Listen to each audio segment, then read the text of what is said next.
de nuestro gobierno, hasta Dios amado el campo, el más humilde del campo y el más distante de nuestro país, llega a cada familia y fortalece nuestros valores, afirma nuestro matrimonio, afirma nuestra relación con nuestros hijos, afirma nuestra relación con nuestros padres.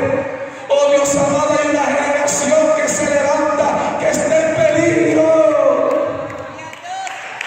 pero hay un Dios que ya está de pie para levantar al caído y al débil, para hacer esa obra maravillosa.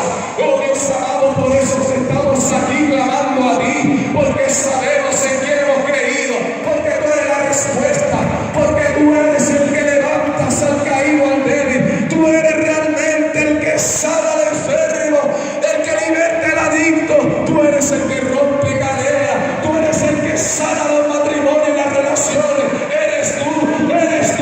Eres quien quita la rebeldía de la juventud, eres quien detiene la violencia, eres tú quien une los hogares, eres tú quien refrena la maldad y destruye al diablo, y destruye el pecado y la maldad y la violencia, y destruye toda la del infierno.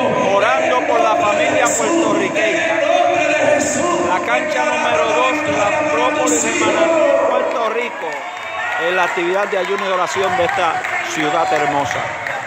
Y te seguimos dando gracias la a Dios. gloria y la honra a ti. Hoy domingo 22 señores. Declaramos en esta hora, en este 2016, que el honor y la gloria es de Jesús, Señor. En el nombre de Gracias, Jesús. Dios. Gracias.